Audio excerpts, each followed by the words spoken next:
Сәлеметсіздер ме оқушылар? Бүгінгі өтетін тақырыбымыз қазақтың батыр қыздары.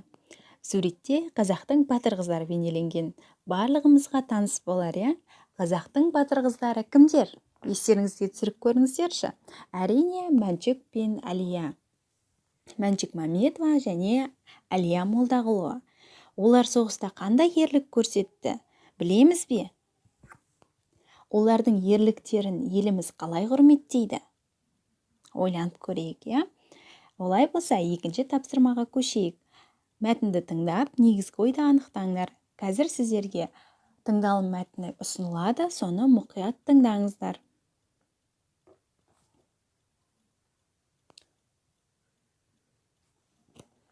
Мәншүк Батыс Қазақстан облысының Орда ауданында дүниеге келді. Ерте жетім қалды. Алматыда тұратын ағайындарының қолында тәрбиеленді. Ұлы Отан соғысы басталғанда ол медицина институтында оқып жүрді. Ол 1942 жылы өзі сұранып майданға кетті. 21-ші атқыштар дивизиясында болды. Алғы шепте айқасқа түскен алғашқы күннен-ақ қаруластарын қайсарлығымен, табандылығымен, ержүрек батылдығымен таңғалдырды. Невель қаласын қорғау кезінде Мәншүк ақырғы оғы таусылғанша жауды жер жастандырып ерлікпен қаза тапты.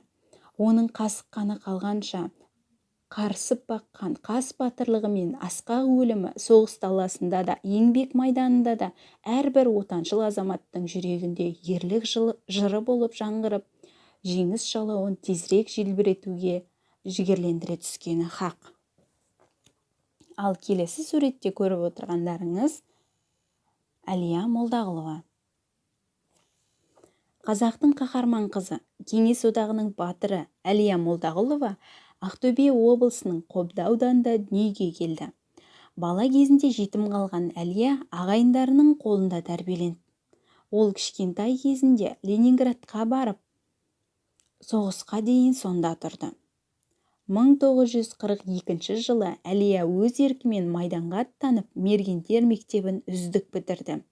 Алғаш шайқасқа ол 1943 жылы маусымда 2-ші Прибалтика майданының 26-ші атқыштар дивизиясы құрамында түсті. Ейфрейтор шенінде өз дивизиясымен барлық ірі шайқастарға қатысып, құралайды көзінен атқан нағыз мергендігімен дараланды. Ол алғашқы жауынгерлік тапсырмаларын Ленинград майданында 1943 жылдың шілде айында орындады. Алғы шепке сұранған ол қасында 3 майдандас қыздарымен бейтарап зонадан өтіп, 2 еңгезерде немісті тұтқындаған. 2 ай мерзім ішінде 32 фашистің көзін жойған. 1943 жылы Холм қаласы түбінде барлауға қатысып, нәтижесінде 5 тіл ұстаған, яғни 5 жаудың әскерін тұтқындаған. Холм түбіндегі асқан ерлігі үшін әскери комиссариат Әлия Молдағұлованы даңқ орденіне ұсынған. Оқушылар, аудио мәтінді мұқият тыңдап алған болсақ, келесі тапсырмаға көшейік. Келесі тапсырма 5-ші тапсырма. Мәншүк Мәметова мен Әлия Молдағұлова туралы тұсаукесер дайындаңыздар. Яғни, бұл тұсаукесер деп отырғанымыз таныстырылым.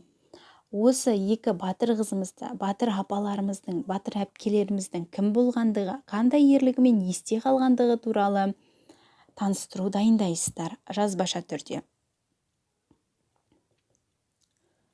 Бүгінгі тақырыбымыз түсінікті болса, осымен сабағымызды аяқтаймыз. Батыр қыздарымыз туралы, батыр апаларымыз туралы, батыр әпкелеріміз туралы интернеттен қосымша мәліметтер іздесеңіздер болады. Сау болыңыздар.